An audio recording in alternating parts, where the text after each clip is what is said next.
Volume 5 C4. How are the legs and wings feeling today? Naya said as soon as she sat up from her bedroll. Good. Dark answered as he usually did. But then he did what he didn't usually do, he flapped his wings. I can't stay aloft for long, but they're strengthening. And landing? His head and long neck swayed back and forth. I probably woke your nearest city when I tried. Right, the roar. Well, at least things are quiet now, Naya said as she got up and pulled out a roll of improvised bandages. We haven't had any incursions for weeks. I even ran into a scout. I got them to take off, of course, but things have been generally quiet. Give me a moment here, I'm going to have to change your bandages and check the injuries again. Sorry, I can't do it without climbing on you. She set the bow aside and quickly got to work after her usual apology. The broken dragon waited it out without criticism, and his tongue darted out to snag a haunch of venison. Cooked meat turned out to be fairly good, and while he savored the flesh that practically melted on his tongue, the little human worked. Her fearsome eyes had served as one of her most potent weapons in the incursions that ventured south. Her combat skills, however, that is hard to measure, good by their standards, but by no means a legend. But brave and resourceful, and she uses that to close the gap. But the expression that seemed always to rest on her face, the narrow-eyed look that said, "You are an insect promised a well of power that simply didn't exist."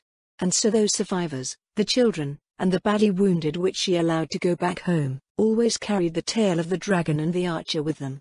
Can you believe the last group? Naya asked with a laugh. What kind of name is that? The dragon and the lady?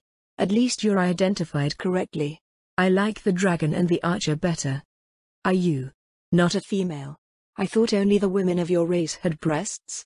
Dark asked, suddenly confused and curving his neck to look back around at her.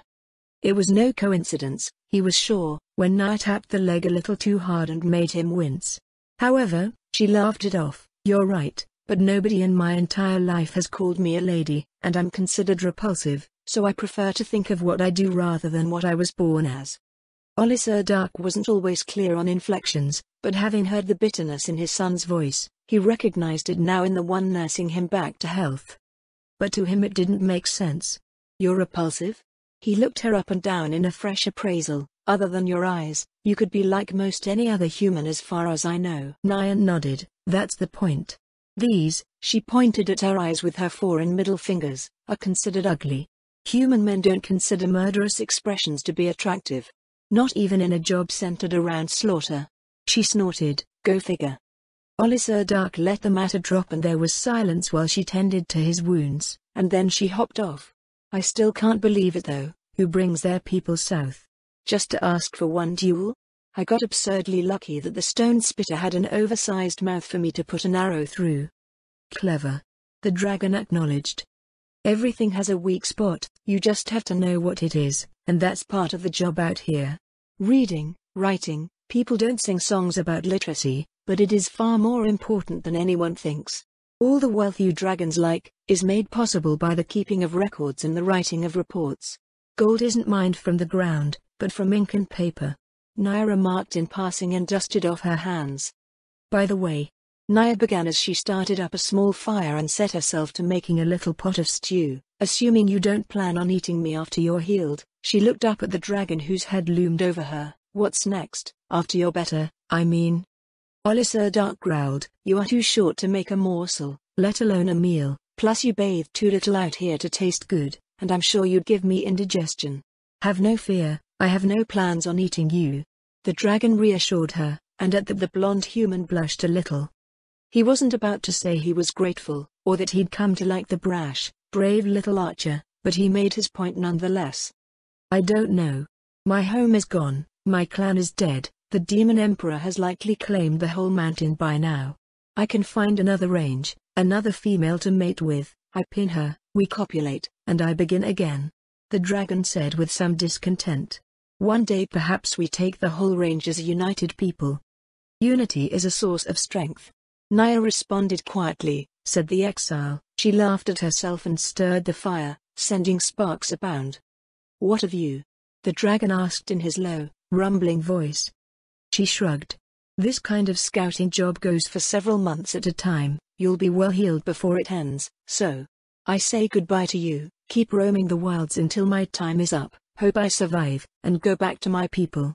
Serve out my life with the Paladin Order, distress my father, disappoint my mother, and eventually die in some pointless war keeping safe people I've never met and who wouldn't like me anyway." She laughed it off like it was an old private joke. The dragon, however, did not laugh either at all with her. "It all seems kind of pointless sometimes, doesn't it?" Naya finally asked. "Pointless?" Olisar Dark asked. "Yes. All that effort, no unity, no real peace, and in the end?" She brought up her hand, snapped her fingers, and then someone comes along and erases everything you accomplished in a minute. "Forgive me for saying this, but I can only be glad that the Demon Emperor did not come here. We'd be in truly dire straits if he had." I suppose. Non-committal, short, but sufficient answer for her. "Have you ever thought of working with other races?"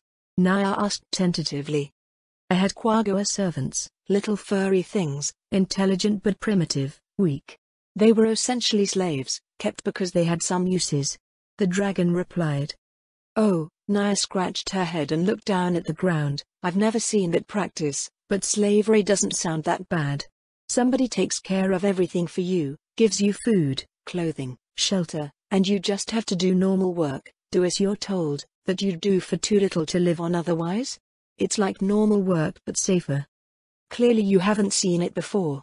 The dragon laughed at that. Naya had no idea what he meant by that, but before she could ask, she felt the dragon stiffen. "We have company coming," Olisar Dark whispered, and without hesitation, Naya reached for her bow. Volume 5c5. Albedo sat across from the official investigator and let the filthy insect touch her arm. She kept a smile on her face and resisted the urge to rip his hand off, tear his arm from his body, and beat him to death with it. "Really?" she asked. "How fascinating, you must be so very important." The Crown investigator, a chubby man with 3 chins, beady eyes and a stick up his ass, chortled heavily. Yes, it's a filthy job but we must keep the kingdom incorruptible. I take great pride in my work." "I'm sure you do," Albedo whispered in a dusky voice, her eyelids fluttering. "Sadly my heart belongs to another, a man of supreme wealth and greatness. Only someone who rises to the heights of society could truly catch my eyes. Your work is important, but of course you're so underpaid, underappreciated, undersupported, and nobody gives you the respect you're due for your status." Her honeyed words wormed their way into the man's heart, and she could practically read his thoughts as his deep-set eyes darkened. "She's right. I'm letting myself be used for nothing. Everybody else gets rich, I try so hard to stop it, nobody cares. I've got no woman, no proper respect. It's only money and power that brings happiness, and I don't have enough of either. Maybe if I just for the minor cases brought to me, looked the other way for a cut of the profits? Just enough to get what I really deserve. It's not like it'll hurt anyone seriously." His jowls flapped about as he shuddered with frustration and outrage. Albedo propped her head up on her hand, her chin in her palm, elbow on the table and watched as the doppelganger approached, disguised, to Albedo's near disgust, as someone very close to Shiltir in appearance. The official investigator was hooked. In hours he'll be balls deep, in a day he'd sell his clothes for another taste, and by evening tomorrow he'll sell the favor of his office. So much for the official investigation. All I'll need to do is make sure a few leaks about corruption get out. She stood up. "Excuse me," she said, resting her fingertips on the table and giving him a respectful half-bow. "I have something else I must do. I hope that information was helpful to you." "Why yes, it was." He nodded rapidly and gestured to Albedo's chair as the disguised overseer vacated his presence. Within seconds the doppelganger agent was tittering at his touches, utterly bedeviled, and before Albedo was even out of sight, she heard the official proposing that they go back to his quarters to talk and offering to take her shopping. "With the information I've provided to him on my successes, the investigators will know whom to take bribes from, the corruption and its high cost will deepen, prices will go up, trust in the courts will decline, everything is going according to my lord's masterful plan." Albedo laughed as she sashayed herself out of view, opened the gate, and went to another city to repeat the process. Albedo stepped out of the gate and into the city of Wenmark, one of the greatest cities in the southern Holy Kingdom, with over half of their mines for adamantite, orichalcum, and mithril. It was situated at a large lake at the end of a long river, and it smelled wonderfully of absolute misery and despair. The trade in elven slaves captured by the slain theocracy and sold to their sister kingdom, almost always led the captives to Wenmark, where the demand for back-breaking labor was greatest. The mistreatment of the elf population was worse there than anywhere else, and that was obvious right away. Though to Albedo, it was simply unimportant. What was important was how easy it would be to undermine such a delicate balance. My master said to minimize losses, which of course means those who will never properly accept his rule, they can be removed. Nothing in her mind was less likely to accept the rule of the Allfather than a group of fanatical human supremacists. If they couldn't even accept elves, they would never accept frogmen, or lizardmen, or dark elves, or the many other races that were being brought into her master's kingdom. But first, she had to explore a little. Walking the streets of Wenmark, she saw little to recommend it. The ores and wealth it promised was considerable, but the humans were especially disgusting.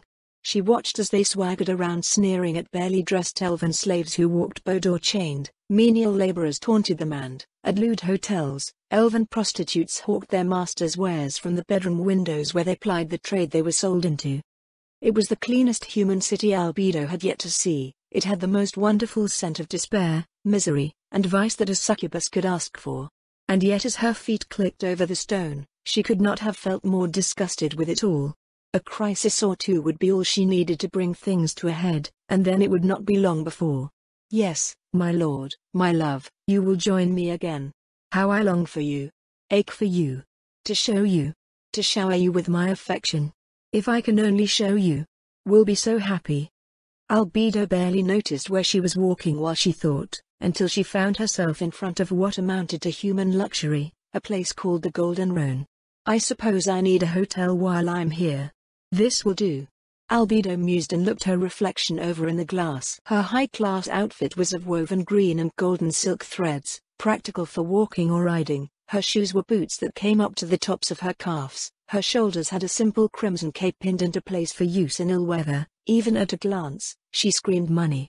She approached the front desk where a spindly human stared at her for a little too long, mesmerized by her radiance. I need a room, not for long, just for a week or two. She didn't wait for an answer, she simply produced a handful of gold coins from her coin purse and dropped them on the table without bothering to count them. The clerk's eyes were drawn to the clinky coins and he licked his lips several times in rapid succession. A luxury suite, of course, he said and snatched a key from behind him as fast as he could. He rang a bell and a moment later a young half-elven boy emerged from a nearby door. He wore iron chains at his wrists and his hands were calloused, but his blonde hair was well cared for and his face made up like a girl would be. I have no luggage, just show me to the room, Albedo said with disinterest. This way, mistress. The boy wheeled about and hurried to the stairs. Minutes later Albedo was in a luxuriously decorated room, thick mattress, clean bedding, even a private bath of stone. Pathetic. Nothing compared to home. Her thoughts were interrupted when a knock came to her door. Room service, no doubt. Albedo realized. Enter, she snapped, and a nearly naked elven woman of long golden hair opened the door, closed it behind her, and knelt in deference.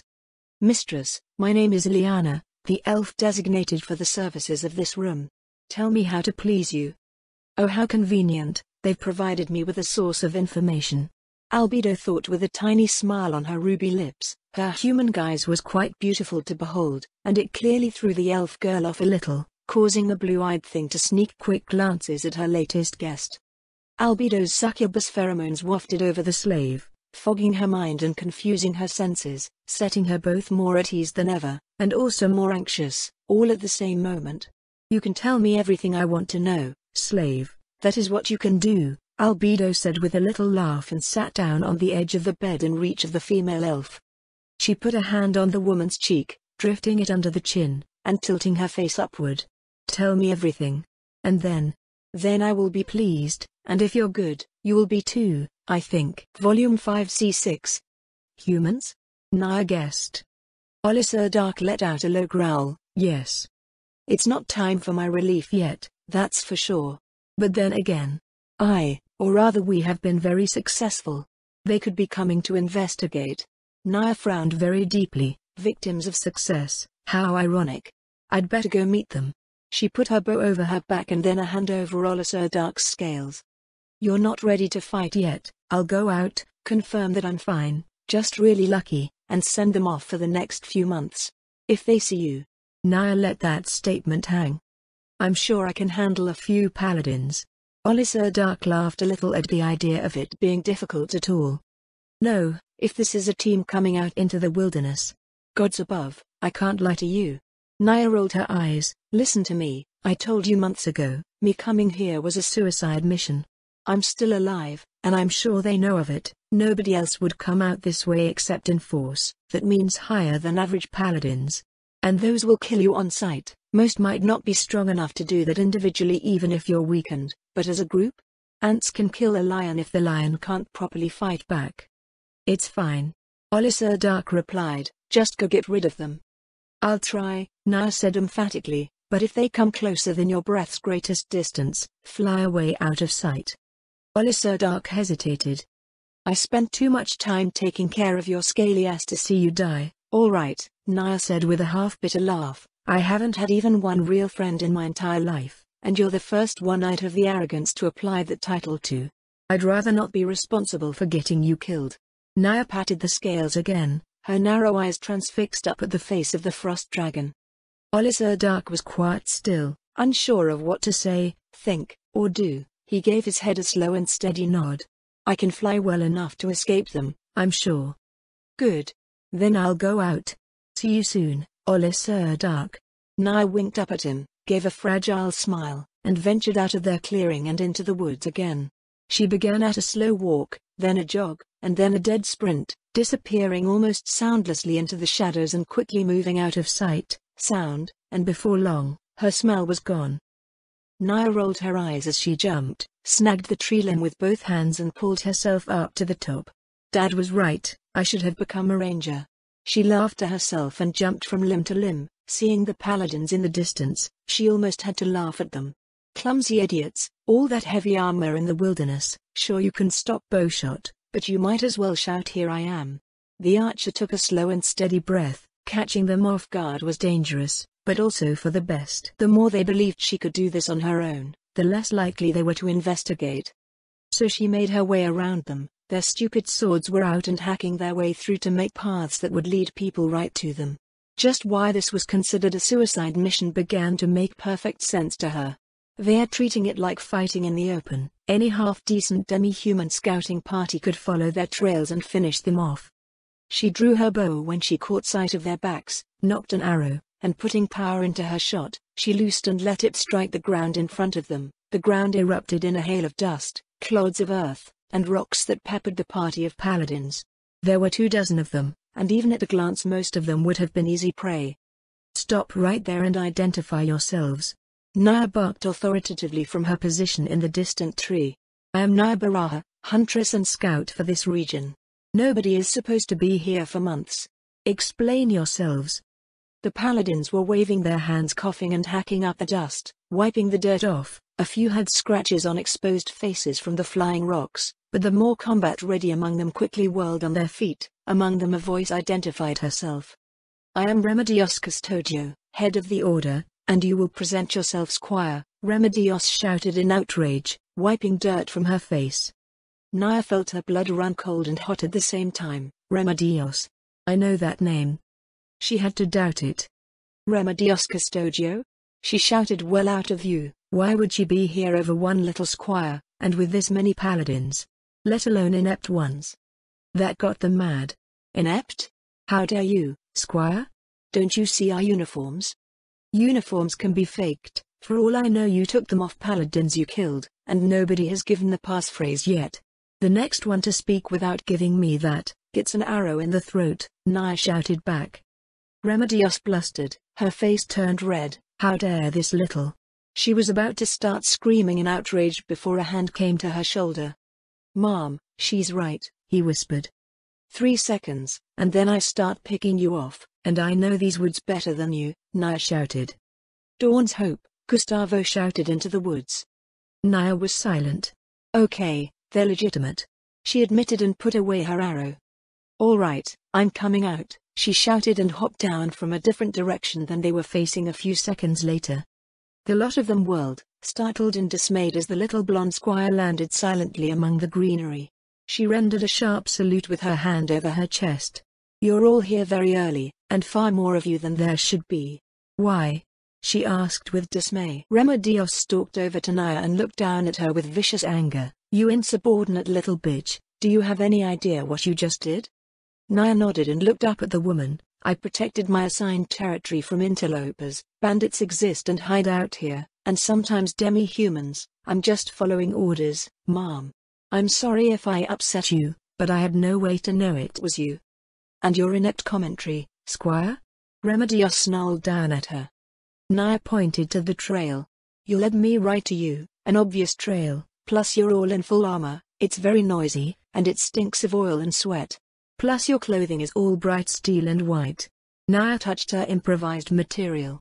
"A blind orc could have known you were coming from 10 bowshots away, and none of you are properly armed for fighting out here. A long sword in the woods is just asking to get it caught in a tree. No bows, no casters, forgive me, but unprepared and inept aren't that different. You die out here if you're not prepared." Naya's face was placid. Remedios's face was turning an angry red when Gustavo approached beside the commander. "Is that the reason for your success?" he asked. "Why, you're still alive. Aren't I supposed to be? You wanted this area secure, so I range all over these woods, hunt down the demi-humans that try to make it through here, and keep the region as safe as I can. That's what I'm doing, sir," Naya answered. "Where's your proper uniform?" Remedios asked. "Have you no pride as a paladin?" "I got rid of it, of course," Naya replied. "Colored my armor, got rid of the white tabard and everything else that helped me stand out. Pride that gets me killed will get other people killed too." Remedios saw red. "That is Her Majesty's insignia. The insignia of our nation. You threw it away?" "It's just a thing, Mom. My obligation is to win, not to show off," Naya answered. "And the rumors of a dragon's roar out here?" Gustavo asked. Naya snorted. "Rumors abound everywhere, even when there are no people to spread them. Go figure, sir." She shrugged at the vice commander's words and he gave a dull nod. But Remedios was still glaring at her. "Arrest her." "Mom?" Naya and Gustavo exclaimed at once. "And go find me that dragon. Anyone who would casually cast off Her Majesty's colors would ally themselves with any kind of twisted evil to save her own worthless skin. Arrest her. Arrest her and search these woods," Remedios bellowed. Naya's estimation of her one-time idol was dropping like a stone.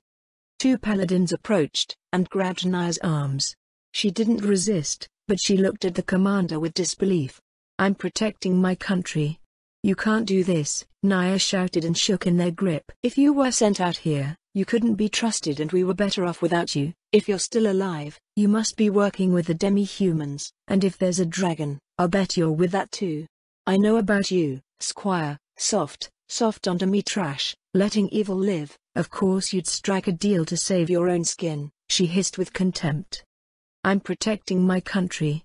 Aren't we safer? How can you do this to me?" "I'm just doing my best," Naya bellowed her outrage as paladins took off deeper into the woods. "Mom, there's no evidence she's done anything," Gustavo gently pointed out. His rough face looked haggard, he had bags under his eyes and just appeared tired while Remedios' smug look of angry self-righteousness filled Naya with revulsion. "Look at her," Remedios said point-blank and grabbed Naya's chin hard enough to draw a cry of pain from her. "She held the little squire still. She has evil in her, even you can't help but see that. How can it not be obvious? She wants to kill us." "No," Naya shouted as things went from bad to worse and 2 paladins forced her down to her knees. "I didn't do anything. I'm just doing what you said to do. Protect my country, protect this region. I'm loyal. You can't do this to me." Naya howled, but her anger and frustration only made her look more terrifying. Her narrow, vicious eyes glared about her as if promising a swift death if she was released. "Must I shut her up myself?"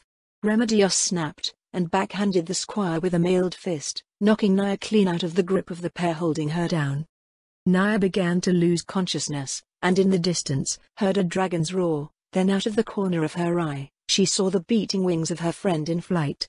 "I told you," Remedios shouted, and Naya grunted as she felt her hair yanked back. She grimaced as the commander crouched down. "You'll die painfully for this, Traitor.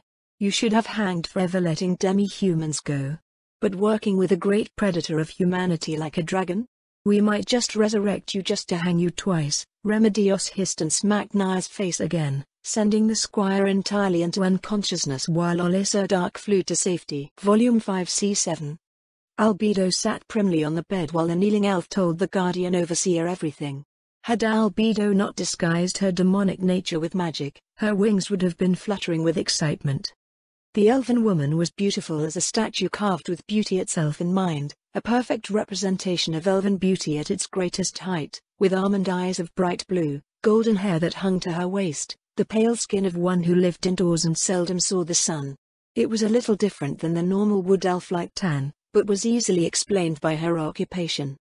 Her long ears twitched as she spoke in the melodic way of elves, and secured to her ears were little golden hoops attached to tiny silver chains that passed beneath her taunting excuse for a dress where they obviously ended up attached to the nipples beneath the cloth.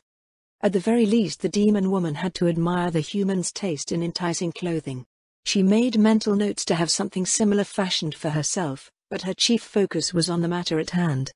And what she found was, "This one knows everything I need." It was almost laughable. She raised a hand with her palm out to stop the babbling elf woman. Ileana immediately snapped her mouth shut. "How could you possibly know as much as you do?" Albedo asked with a terse little smile that was only vaguely polite and threatening at once. Just the tightest movement of the corners of her lips and nothing more, spoke volumes. "How could you know how the economics of the city flow, its important people, its politics? Are you not a mere whore, one of the many playthings of the wealthy?" "I am, mistress," Ileana confirmed with a bow of her head, but she looked up at the mistress she was assigned to and had a tiny little smile on her face when she said, "But many men don't know what a tongue is for, so they babble. They think talking to me is no different than talking to a dog, but they forget my ears." She flicked her fingers against the long tips. "Work fine, and so does my mind. I remember everything. And I will never forget. Never." Ileana's bitter hatred was a beautiful thing to behold. Albedo's general loathing for humans saw no challenge in the elf woman on her knees, and who clearly shared that loathing to her core. "She probably assumes I'm a foreign spy. Which is true, if a great underestimation. You're not the least bit curious about why I'm asking these things, slave?" Albedo cocked her head a little. Ileana shook her head. "My absolute loyalty is to whomever rents the room I am assigned to, until the guest checks out and a new one arrives. My task is to please you in any way you desire," Ileana explained with lowered eyes, but when she finished she asked, "My lady, you are dressed so richly, forgive my impertinence, but have you never had a personal slave to attend you as I am set to do?" Albedo thought that over. It was a complicated question. The maids of Nazarick were technically under her, as they were under Sabos, and he was under her. But they were not directly responsible for her care and had never taken that role. After a brief thought, Albedo shook her head. "No, slave, I never have." Ileana took that bizarre statement in, and chose to explain. "That is one of my functions aside from any pleasures you wish in the bed. I will attend to your every single need. Think of me as your secretary, baggage girl, personal maid, and, when it pleases you, your whore." "I have no use for the last of those," Albedo answered with a brusque wave of her hand, and said, "Instead you will guide me around this city. You know it very well, I assume? Show me all the places you spoke of, including the houses of the great leaders of this place. Serve me well, and you will be rewarded." Ileana's face was very neutral when she said, "I am not permitted anything of my own, but thank you for the sentiment. Reward or not, I will obey. Another day of life is the only reward I can accept, mistress." Albedo's smile became cruel and cold when she looked the kneeling woman over. "I think my master would be disappointed with me if I didn't do a little better than that. Now, lead me out and show me everything you've seen on your little outings." Withdrawing from humans. How absurd. Olisar Dark snarled as he left the noise behind. Where exactly he planned on going was beyond even himself. He had no plan. Perhaps by some subtle inclination to return home somehow, he flew to the northeast, toward his mountain range. His wings ached within an hour, everything felt sluggish, but he remained aware enough to recognize things. Even if he'd never seen it before, he knew the wall that barred the path between the Holy Kingdom and the Abelian Hills. It was a towering wall of white and grey stone, as old as the Holy Kingdom itself, where 5 men could walk abreast across the top. High towers every 10 meters held ballistae and catapults. It was not impregnable, but no one tribe alone was going to get through it. More than that, the bulk of the Holy Kingdom's defensive budget had to have gone into maintaining it. The encampment on the human side was more like a fortress city. Nothing would get through that with ease. Down below, Olisar Dark saw the humans scrambling when they caught sight of him. They were like ants from his great, soaring height. A few of their numbers tried to fire arrows, but the projectiles arced and fell to the ground again without ever coming close enough to even consider dodging. Under other circumstances he might have retaliated anyway, but for now. I need a place to land. Somewhere they wouldn't chase him. Then he spotted in the distance, a long range of hills amidst deep valleys, where he saw no tribes or evidence of movement. Nobody on the north side wants to live close to the wall, he concluded, and made for the possible safety of the place. With the sea not that far away, he could think about supplying himself with food while his body healed the rest of the way, but he was not looking forward to landing. But it couldn't be helped. The vast green beneath promised at least a soft place that wouldn't hurt too much if he came down gently and went to his side. He did his best to do exactly that. The cries of the humans on the wall became distant, and then even that great cacophony vanished into silence even to his sharp hearing. The wind was at least cool against his scales, though not as comfortable as the mountain city he left behind. There was something to be said for the great open space of the endless horizon, and it was with some regret that he left it behind, beginning his slow descent to the ground again. His wings were spread out as far as they could go to catch the air and slow his touching down. Even with his best effort, however, no sooner than he touched the grass than pain shot up his still splintered legs and he let out a roar of agony so great that the earth around him trembled with the force, and then tremored beneath him when he flung himself to lie on his side. He closed his eyes against the pain, and remained unconscious for a long time, until he was awakened by a familiar smell far closer to him than it had any right to be.